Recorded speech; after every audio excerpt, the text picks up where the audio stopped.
Hello students, आज हम हिंदी का पाठ 10 भलाई करो और भूल जाओ विद्यासागर जी का जो ये संस्मरण था, ठीक है ना, इसे हम पढ़ेंगे।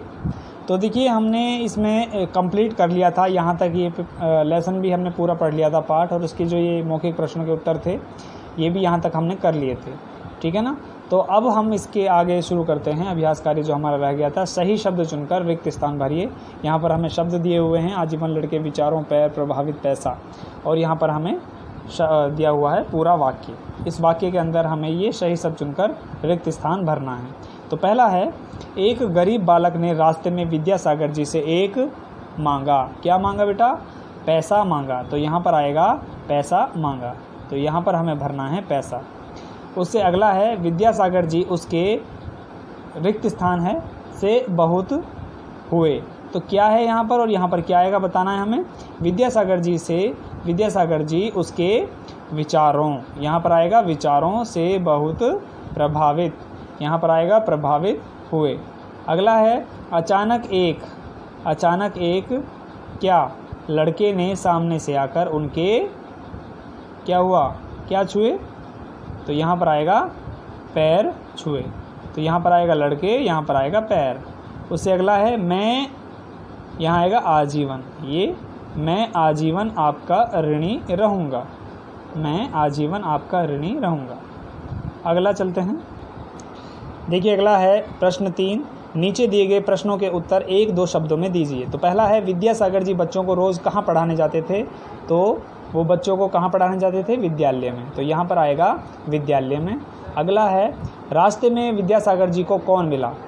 तो रास्ते में विद्यासागर जी को कौन मिला? एक गरीब बालक। यहाँ पर हमें लिखना है एक गरीब बालक। अगला है, विद्यासागर जी के दिए 1 रुपये से बालक क्या बढ़ाता गया। तो 1 रुपये से बालक, यहाँ पर आएगा पूंजी बढ़ाता गया। तो हमें क्योंकि 1-2 शब्दों में देना है तो हमें यहाँ लिखना है पूंजी बढ़ाता गया, ठीक है। अगला है, बच्चों का विद्यासागर जी से क्या संबंध था। तो हमें जैसा कि पता है कि विद्यासागर जी जो थे वो एक अध्यापक थे, बच्चों को पढ़ाते थे। तो बच्चों से उसका संबंध था शिक्षक का, ठीक है ना, यानी कि शिक्षक और विद्यार्थियों का संबंध था, शिक्षक और विद्यार्थी का संबंध था बच्चों से। अगला है, रास्ते में विद्यासागर जी के साथ क्या हुआ। तो रास्ते में विद्यासागर जी को एक गरीब बालक मिला जो उससे 1 पैसा मांग रहा था, ठीक है ना। यहाँ पर हमें लिखना है, रास्ते में विद्यासागर जी को एक गरीब बालक मिला जिसने उससे 1 पैसा मांगा। ओके। अगला है, विद्यासागर जी ने बालक को क्या दिया और बालक ने उसका क्या किया। तो विद्यासागर जी ने बालक को 1 रुपये दिया। कितने? उसने, बच्चे ने मांगे थे 1 पैसा, विद्यासागर जी ने दिया 1 रुपये। तो विद्यासागर जी ने बालक को 1 रुपये दिया और बालक ने उससे उस 1 रुपये से अपना व्यापार बढ़ाया, ठीक है ना, अपना व्यापार बढ़ाया और अपनी पूंजी बढ़ाई, ठीक है। अगला है, सही उत्तर के सामने सही का निशान लगाइए। गरीब बच्चे ने विद्यासागर जी से कितने पैसे मांगे। गरीब बच्चे ने विद्यासागर जी से कितने पैसे मांगे? 5 पैसे, 2 पैसे, 3 पैसे या 1 पैसा। तो यहाँ पर हमें लिखना है 1 पैसा, इस पर राइट आंसर आ जाएगा हमारा। अगला है, विद्यासागर जी ने बच्चे के हाथ पर कितने रुपए रखे? 1, 3, 2 या 4। तो यहाँ पर राइट ऑप्शन है हमारा 1, ठीक है, इस पर हमें टिक लगाना है। अगला चलते हैं। देखिए बेटा, अगला है, विद्यासागर जी ने किस उक्ति को सत्य कर दिखाया। आगे कुआ पीछे खाई, एक पंथ 2 काज, सांच को आँच नहीं, या नेकी कर दरिया में डाल। तो बेटा हमारा राइट ऑप्शन यही है, नेकी कर दरिया में डाल। ये उसने सत्य कर दिखाया, यानी कि विद्यासागर जी ने बच्चे के साथ भलाई की और उसका कोई घमंड या कोई बखान उसने नहीं किया। अगला है, देखिए, भाषा ज्ञान से रिलेटेड हम पढ़ते हैं, समझते हैं। शब्द में प्रयुक्त वर्णों को अलग अलग करने को वर्ण विच्छेद कहते हैं। यानी कि एक शब्द दिया हुआ है, जैसे कि हमें दिया हुआ है कै को अगर हम अलग अलग करेंगे तो उसमें एक तो क होगा, कै के नीचे हलंत आ जाएगा और उसमें ए जुड़ा हुआ मिलेगा हमें। देखिए, हम आपको बताते हैं। देखिए, जैसे कि यहाँ पर हमें दिया हुआ है कै, ठीक है ना। तो एक्चुअली में ये कै नहीं है, इसमें हमने आधा कै, ये आधा कै हमने मिला रखा है। आधा कै हम कैसे लिखते हैं? इसके नीचे अगर हम हलंत लगा देते हैं तो ये आधा कै हो जाता है, ठीक है ना। आधा कै है, जिसको हम क भी बोल सकते हैं, क जमा, और फिर इसमें हमने मिला रखा है ए। तब जाके हम इसे पढ़ते हैं कै, ठीक है ना। तो क जमा ए ये बनता है हमारा कै। तो इस तरीके से इसके वर्ण विच्छेद हो गए। कै में क जमा ए ये मिला हुआ है, ये वर्ण है। वर्ण को हमने जब अलग अलग किया यानी कि विच्छेद इसका किया तो हमने हमारे ये दो अलग अलग अक्षर निकल कर आए, क जमा ए। ओके, तो ऐसे ही हमें यहाँ समझना है। यहाँ हमें दिया हुआ है क्रम। तो क्रम देखिए, क्रम क्र, तो क्रम में कै के बाद में कोई ए नहीं जुड़ रहा, आधा कै है इसमें, पहले ही आधा कै है। तो कै के नीचे हमने हलंत लगा रखा है। क जमा र, तो आधा ही र है और आधा ही कै है, क जमा र। फिर र के बाद में हमने ए मिलाया उसमें, क जमा र जमा ए, क्र, यहाँ तक बन गया क्र। फिर है म, क्रम। हाँ, तो यहाँ पर आधा मैं और जमा में ए, ये हमारे वर्ण विच्छेद हो गए अलग अलग। क जमा र जमा ए जमा म जमा ए, क्रम। अगला है बिल्ली। तो देखिए बिल्ली का हमें वर्ण विच्छेद करना है। बिल्ली में कितने वर्ण आए हैं वो मैं आपको बताता हूँ। देखिए बेटा, बिल्ली का हमें वर्ण विच्छेद करना है। तो सबसे पहले तो देखिए इसमें हमें आधा ब यहाँ पर लिखना है, ठीक है ना।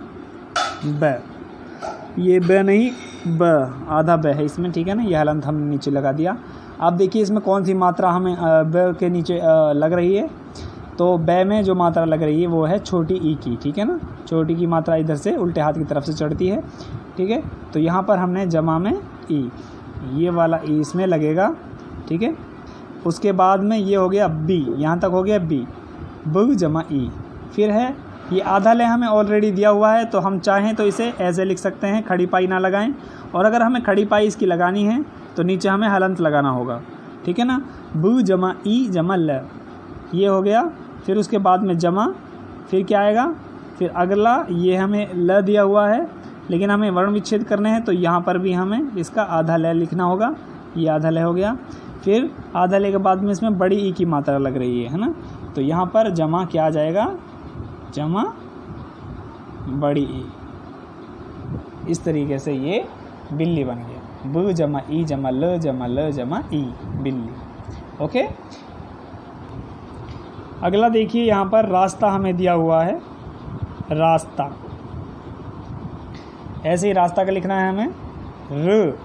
र के नीचे हलंत आएगा, जमा में आ, ये बन गया रा। फिर क्या है, जमा में स, लेकिन आधा है, जमा स, ये पहले ही आधा दिया हुआ है हमें। फिर जमा त, हलंत आएगा नीचे और जमा में आ, ठीक है। र जमा आ जमा स जमा त जमा आ, रास्ता। क्या बनेगा, रास्ता, ठीक है। तो देखिए ऐसे ही ये बच्चा, इसके आपको वर्ण विच्छेद करने हैं। ये एक्सरसाइज में अभ्यास कार्य आप लोगों के लिए छोड़ रहा हूँ। सज्जन, जेब, क्या, ये आपको खुद करने हैं अपनी नोटबुक में, ठीक है। अगला देखते हैं, नीचे दिए गए वाक्यांशों के लिए एक शब्द लिखिए, ठीक है। तो जिसमें पहला दिया हुआ है, जो बच्चों को पढ़ाता है। तो जो बच्चों को पढ़ाता है उसे हम क्या कहते हैं, बताइए।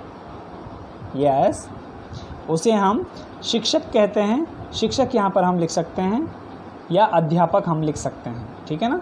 जो बच्चों को पढ़ाता है उसे हम अध्यापक या शिक्षक कहते हैं। टीचर कह लो, ठीक है, गुरुजी कह लो, आप कुछ भी उसे कह सकते हैं। जो डाक बांटता हो, ठीक है ना, जो डाक बांटता है उसे हम डाकिया कहते हैं, ठीक है, या डाक वाला कह सकते हैं।